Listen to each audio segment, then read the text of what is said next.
ప్రతిరోజు మనం తాగే నీటి గురించి మీకు ఎప్పుడైనా సందేహం వచ్చిందా? ప్రభుత్వం ప్రతిరోజు ట్యాప్ వాటర్ ఇస్తోంది. అది శుద్ధి చేయబడిన సురక్షితమైన నీరని ప్రభుత్వ అధికారులు చెబుతున్నారు. మరోవైపు ఆర్ఓ ప్లాంట్లలో శుద్ధి చేసిన 20 లీటర్ల క్యాన్ వాటర్ మార్కెట్లో అమ్ముడవుతోంది. ఆ నీరే ఆరోగ్యానికి మంచిదని ఆర్ఓ ప్లాంట్ యజమానులు చెబుతున్నారు. ఇంకా ఇంట్లో వాడే UV filter, RO filter, UF filter అంటూ ఎన్నో రకాల వాటర్ ప్యూరిఫైయర్లని కంపెనీలు అమ్ముతున్నాయి. మరి నిజంగా ఏది మంచిది? ప్రభుత్వ ట్యాప్ వాటర్ మంచిదా? ఇంట్లో వాడుకునే ఫిల్టర్ వాటర్ మంచిదా? లేక 20 లీటర్ల ఆర్ఓ క్యాన్ వాటర్ మంచిదా? ఇక్కడ ఇంకో పెద్ద డౌట్ ఏమిటంటే మార్కెట్లో 20 లీటర్ల ఆర్ఓ క్యాన్ కేవలం 5 నుంచి 20 రూపాయల మధ్య దొరుకుతుంది. అదే సమయంలో మినరల్ వాటర్ బాటిల్ మాత్రం 1 లీటర్కే 15 నుంచి 20 రూపాయలు ఛార్జ్ చేస్తున్నారు. ఒకవైపు 20 లీటర్లు 20 రూపాయలు, మరోవైపు 1 లీటర్ 20 రూపాయలు. ఈ రెండింటి మధ్య అంత తేడా ఎందుకు? అసలు ఆర్ఓ వాటర్ అంటే ఏమిటి?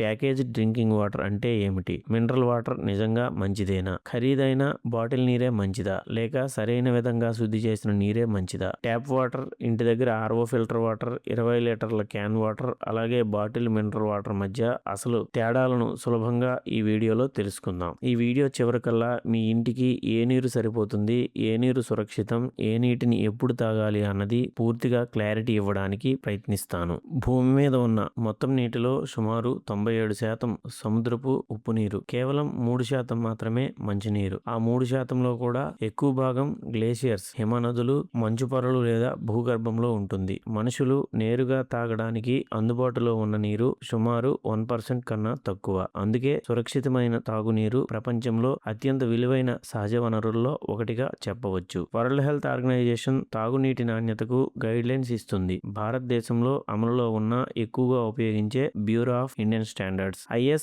10500. అయితే ఈ రెండింటిలో కామన్ గా ఒక 10 బేసిక్ డ్రింకింగ్ వాటర్ పారామీటర్స్ ను మీకు ఎక్స్ప్లెయిన్ చేస్తాను. మనం వాటర్ టెస్టింగ్ చేసిన తర్వాత ఆ వాల్యూస్ అనేవి వీటి మధ్యలో ఉంటే సరిపోతుంది. ఇక్కడ టేబుల్లో మీరు చూసుకోవచ్చు. జనరల్ గా మన తెలుగు రాష్ట్రాల్లో వాటర్ టెస్టింగ్ ల్యాబ్స్ అందుబాటులో ఉంటాయి. ఇంచుమించుగా ప్రతి నియోజకవర్గం హెడ్ క్వార్టర్స్ లో ఉంటాయి. మనకు టెస్ట్ సర్టిఫికేట్ కావాలంటే మనం వాటర్ శాంపిల్ ఇచ్చి వాళ్లకు అఫీషియల్ గా ఫీజు చెల్లించినట్లయితే వాళ్ళు మనకి సర్టిఫికేట్ ఇస్తారు. ఒకసారి మనం పైన టేబుల్లో చెప్పినట్లు పారామీటర్స్ ని ఎక్స్ప్లెయిన్ చేస్తాను. అలాగే ఒకవేళ పారామీటర్స్ లిమిట్స్ ఎక్సెస్ లో ఉన్నా, లెస్ లో ఉన్నా వచ్చే ప్రాబ్లమ్స్ ఏమిటో ఒకసారి తెలుసుకుందాం. మొదటిగా pH వాల్యూ. pH అంటే నీటి తాలూకా ఆమ్ల స్వభావాన్ని లేక క్షార స్వభావాన్ని తెలియజేస్తుంది. అంటే water in acidic nature, water in alkaline nature. తాగునీటికి సాధారణంగా pH వాల్యూ 6.5 to 8.5 మధ్య ఉండడం మంచిది. మనకి బయట మార్కెట్లో ఆల్కలైన్ వాటర్ అని అమ్మటం జరుగుతుంది.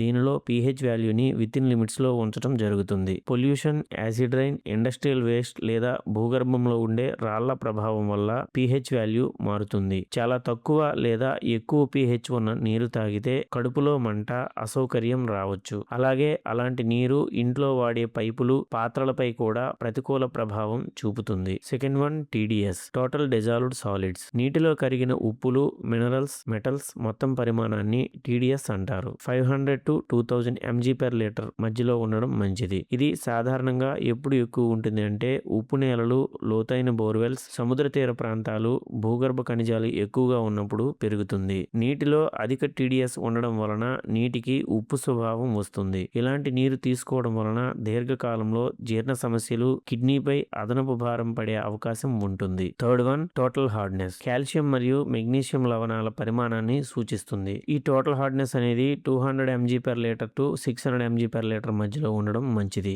ఎప్పుడు ఎక్కువగా ఉంటుంది అంటే లైమ్ స్టోన్ అంటే సున్నపురాయి, డోలమైట్ రాళ్ల ప్రాంతాల్లోని బోర్వెల్ నీటిలో ఎక్కువగా ఉంటుంది. హార్డ్నెస్ ఎక్కువ ఉండడం వలన సబ్బు నురగ తగ్గడం, ఇంట్లో వాడే పైపుల లోపల స్కేలు ఏర్పడి పైపులు బ్లాక్ అయి లాంగ్ టర్మ్ లో పైపులు పాడైపోవడం జరుగుతుంది. ఈ నీళ్లు తీసుకునే కొంతమందిలో మూత్రపిండాలలో రాళ్లు ఏర్పడే అవకాశం ఉంటుంది. Fourth one chloride. లవణాల పరిమాణం నీటిలో ఎంత ఉందో చూపిస్తుంది. ఇది సాధారణంగా 250 to 1000 mg/లీటర్ మధ్యలో ఉండడం మంచిది. ఇది ఎప్పుడు ఎక్కువగా ఉంటుంది అంటే సముద్ర తీర ప్రాంతాల దగ్గర డ్రైనేజ్ వాటర్ బోర్లో కానీ పైప్ లైన్ లో కానీ కలిసినప్పుడు అధిక ఎరువులు వినియోగించిన వ్యవసాయపు నీటిలో ఎక్కువ మొత్తంలో ఉంటుంది. అధిక క్లోరైడ్ ఉండడం చేత నీటికి ఉప్పు రుచి వస్తుంది. రక్తపోటు ఉన్న వారికి ఇబ్బంది కలిగించవచ్చు. Fifth one fluoride. సహజంగా రాళ్ల నుంచి నీటిలో కలిసే ఒక మినరల్. ఇది ఎక్కువగా గ్రానైట్ ఉండే ప్రాంతాల్లో మనం అబ్జర్వ్ చేయవచ్చు. సాధారణంగా ఫ్లోరైడ్ అనేది 1 to 1.5 mg/లీటర్ మధ్యలో ఉండడం మంచిది. ఎప్పుడు ఎక్కువగా ఉంటుంది అంటే ఫ్లోరైడ్ అధికంగా ఉన్న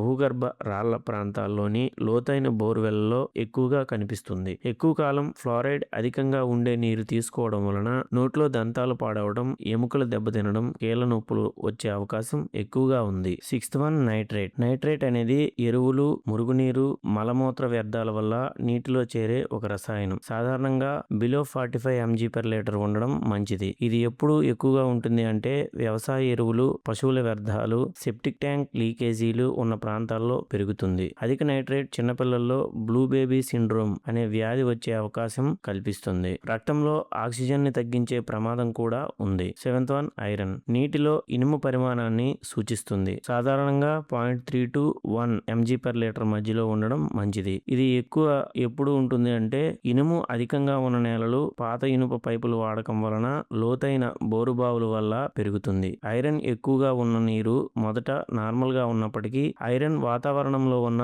ఆక్సిజన్ తో కలిసి రెడ్ ఆక్సైడ్ గా మారి నీరు రెడ్ కలర్ లో కనిపిస్తుంది. త్రాగినప్పుడు ఐరన్ స్మెల్ వస్తుంది. బట్టలు ఉతికినప్పుడు మరకలు వస్తాయి. ఇలాంటి నీటిని తీసుకోవడం ద్వారా ఇండైజెషన్ ప్రాబ్లమ్స్ వచ్చే అవకాశం ఉంది. 8th one turbidity. నీటిలో మట్టి, ధూళి, సూక్ష్మ కణాలు ఉండడం వల్ల నీరు కొంచెం బురదగా కనిపిస్తుంది. సాధారణంగా 1 to 5 NTU యూనిట్స్ మధ్యలో ఉండాలి.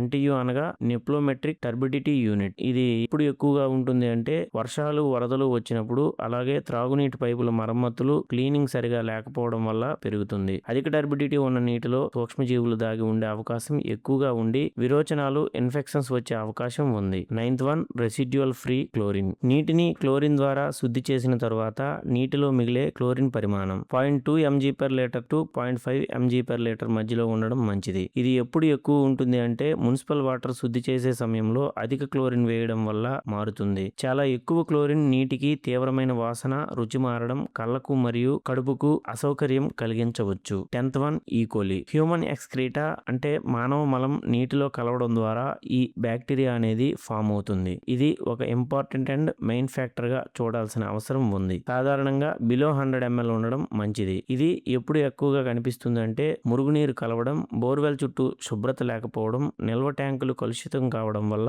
వస్తుంది. ఈకోలి బ్యాక్టీరియా ఉన్న నీరు తాగితే విరోచనాలు, టైఫాయిడ్, కలరా, తీవ్రమైన పొట్ట ఇన్ఫెక్షన్లు వచ్చే ప్రమాదం ఉంటుంది. అయితే ముందు మనం చెప్పుకున్న ఆర్ఓ ప్లాంట్, మన ఇంట్లో వాడుకునే వాటర్ ప్యూరిఫైయర్స్, అలాగే మున్సిపాలిటీ లేదా పంచాయతీ ద్వారా వచ్చే వాటర్ లో పైన మనం డిస్కస్ చేసుకున్న కనీసం 10 ప్రమాణాలను ఎంతవరకు పాటించే అవకాశం ఉందో, అసలు నీటిని ఎలా ఫిల్టర్ చేస్తారో ఒకసారి తెలుసుకుందాం. ముందుగా కమ్యూనిటీ ఆర్ఓ ప్లాంట్ లోని నీటిని ఎలా శుద్ధి చేస్తారో తెలుసుకుందాం. సాధారణంగా కమ్యూనిటీ ఆర్ఓ ప్లాంట్ లో బోర్వెల్ లేదా మున్సిపల్ నీటిని నేరుగా తాగడానికి ఇవ్వరు. నీటిని కొన్ని దశల్లో శుద్ధి చేస్తారు. మొదట శాండ్ ఫిల్టర్ ద్వారా మట్టి, ధూళి, చిన్న కణాలను తొలగిస్తారు. తరువాత కార్బన్ ఫిల్టర్ ద్వారా నీటిలో ఉన్న వాసన, రుచి, క్లోరిన్ వంటి పదార్థాలను తగ్గిస్తారు. ఆ తర్వాత మైక్రాన్ ఫిల్టర్ ద్వారా చిన్న కణాలను కూడా తగ్గిస్తారు. ఈ మొత్తం ప్రక్రియలో ప్రధాన పాత్ర పోషించేది ఆర్ఓ మెంబ్రేన్. ఇది చాలా చిన్న రంధ్రాలు ఉన్న ప్రత్యేక ఫిల్టర్. దీని ద్వారా నీటిలో ఉన్న ఉప్పులు అనగా టీడీఎస్, హార్డ్నెస్, ఫ్లోరైడ్,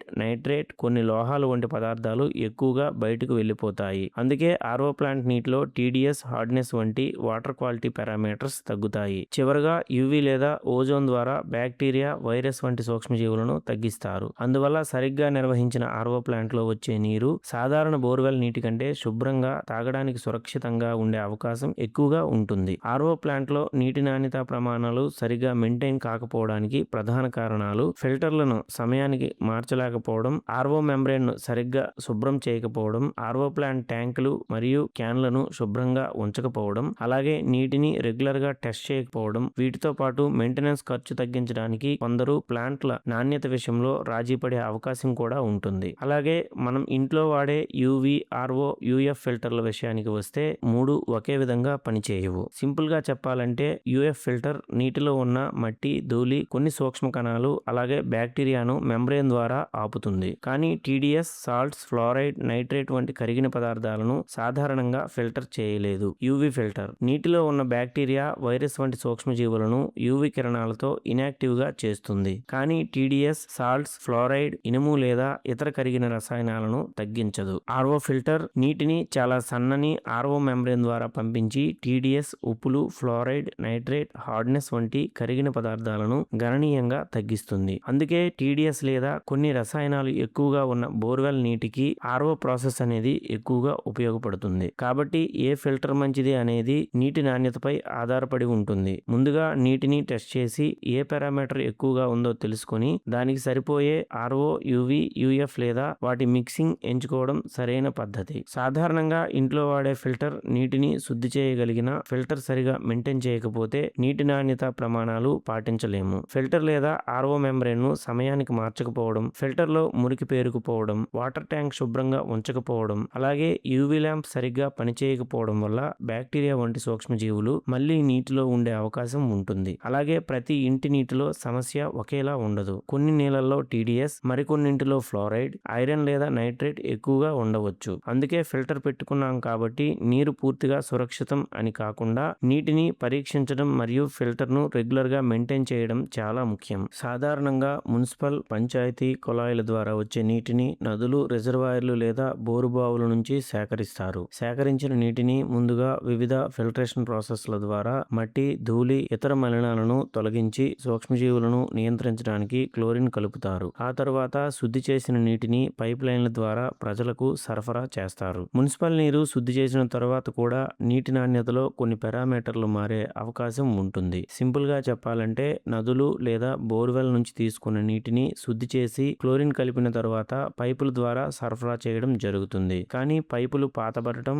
లీకేజీలు, స్టోరేజ్ ట్యాంకులు శుభ్రంగా లేకపోవడం, మురుగునీరు పైపుల్లోకి కలవడం వల్ల నీటిలో టర్బిడిటీ, ఐరన్, టీడీఎస్ లేదా సూక్ష్మజీవులు సమస్యలు రావచ్చు. అలాగే క్లోరిన్ మోతాదు తక్కువగా ఉంటే బ్యాక్టీరియా పెరిగే అవకాశం ఉంటుంది. ఎక్కువగా ఉంటే నీటికి వాసన, రుచి మారవచ్చు. అందుకే మున్సిపల్ ప్లాంట్లలో నీరు శుద్ధి చేయడం మాత్రమే కాకుండా పైప్ లైన్ నుంచి ఇంటి కుళాయిల వరకు నీటి నాణ్యతను కాపాడటం కూడా చాలా ముఖ్యం. అయితే ఇప్పటి వరకు కమ్యూనిటీ ఆర్ఓ ప్లాంట్, ఇంటిలో వాడే ఆర్ఓ, యూవి, యూఎఫ్ ఫిల్టర్లు, మున్సిపల్ లేదా పంచాయతీ నీరు ఎలా పనిచేస్తాయో చూసాం. మరి ఫైనల్ గా ఈ మూడింటిలో ఏది మంచిది అనేది ఒకసారి చూసుకున్నట్లయితే ముందుగా కమ్యూనిటీ ఆర్ఓ ప్లాంట్ విషయానికి వస్తే ఇది ఎక్కువగా ప్రైవేట్ యాజమాన్యంలో నడుస్తుంది. అందువల్ల కొన్నిసార్లు ఖర్చు తగ్గించడానికి ఫిల్టర్ మెంబ్రేన్లను సమయానికి మార్చకపోవడం, రోజువారీ నీటి పరీక్షలు సరిగా చేయకపోవడం, ఆపరేటర్లు తరచూ మారిపోవడం వంటి సమస్యలు రావచ్చు. అంటే అక్కడ క్వాలిటీ అష్యూరెన్స్ ఉండాల్సినప్పటికీ మెయింటెనెన్స్ బలహీనమైతే నీటి నాణ్యత దెబ్బతినే అవకాశం ఉంటుంది. తరువాత ఇంటి దగ్గర వాడుకునే ఆర్ఓ లేదా యూవీ ఫిల్టర్ల పరిస్థితి కూడా కొంతవరకు ఇలానే ఉంటుంది. మనం బిజీగా ఉండడం వలన గానీ లేదా ఖర్చు కారణంగా గానీ ఫిల్టర్లు లేదా మెంబ్రేన్లను సమయానికి మార్చలేకపోవడం, ట్యాంక్ శుభ్రం చేయకపోవడం వల్ల ఫిల్టర్ పనితీరు తగ్గిపోవచ్చు. అందువల్ల ఇంట్లో ఫిల్టర్ ఉంది కాబట్టి నీరు ఎప్పుడు సురక్షితమే అని అనుకోవడం సరైంది కాదు. ఇప్పుడు మున్సిపల్ లేదా గ్రామ పంచాయతీ నీరు విషయానికి వస్తే ప్రభుత్వం నీటిని శుద్ధి చేసి క్లోరిన్ లేదా బ్లీచింగ్ కలపడం ద్వారా సూక్ష్మజీవులను నియంత్రించి పైపుల ద్వారా నీటిని సరఫరా చేస్తుంది. దీనికోసం సాధారణంగా ప్రత్యేక సిబ్బంది, రెగ్యులర్ మెయింటెనెన్స్, పైప్ లైన్ పర్యవేక్షణ వంటి వ్యవస్థ ఉంటుంది. వర్షాకాలంలో లేదా పైప్ లైన్ లీకేజీల వల్ల సమస్యలు వచ్చే అవకాశం ఉన్నా వాటిని గుర్తించి సరిచేయడానికి ప్రత్యేకంగా సిబ్బంది పనిచేస్తారు. ముఖ్యంగా గుర్తుంచుకోవాల్సిన విషయం ఏమిటంటే ఆర్ఓ ప్రక్రియలో హానికరమైన పదార్థాలతో పాటు కొంతవరకు నేచురల్ గా ఉండే మినరల్స్ కూడా తగ్గే అవకాశం ఉంటుంది. కానీ మున్సిపల్ ద్వారా శుద్ధి చేసిన నీటిలో సాధారణంగా సహజ ఖనిజాలు తగిన స్థాయిలో ఉండే అవకాశం ఉంటుంది. కాబట్టి ఫైనల్ గా చూస్తే సరిగ్గా శుద్ధి చేసిన మున్సిపల్ నీటిని ఇంట్లో తీసుకొని బాగా మరిగించి చల్లార్చి వడపోసుకుని తాగడం చాలా మంచి మరియు ఆచరణ యోగ్యమైన పద్ధతి. ఆర్ఓ లేదా మినరల్ వాటర్ పూర్తిగా చెడ్డవి కావు, కానీ అవి కూడా సరైన మెయింటెనెన్స్, సరైన నిల్వపై ఆధారపడి ఉంటాయి. అందువల్ల సాధారణ కుటుంబాల కోసం నాణ్యమైన మున్సిపల్ నీటిని మరిగించి తాగడం చాలా సందర్భాల్లో ఉత్తమమైన మరియు సురక్షితమైన ఎంపికగా పరిగణించవచ్చు. ఇప్పుడు చాలా మందికి వచ్చే పెద్ద సందేహం ఏమిటంటే 20 లీటర్ల ఆర్ఓ క్యాన్ కేవలం 10 లేదా 20 రూపాయలకు దొరుకుతుంటే 1 లీటర్ ప్యాకేజ్డ్ మినరల్ వాటర్ మాత్రం 15 నుంచి 20 రూపాయలకు ఎందుకు దొరుకుతుంది అని. దీనికి ప్రధాన కారణం నీటి ధర కాదు, ప్యాకేజింగ్ మరియు మార్కెటింగ్ ఖర్చు. 20 లీటర్ల క్యాన్ లో సాధారణంగా అదే క్యాన్ ను మళ్లీ ఉపయోగిస్తారు, నీటిని నింపి డెలివరీ చేస్తారు. కాబట్టి బాటిల్ తయారీ ఖర్చు, లేబుల్ ఖర్చు,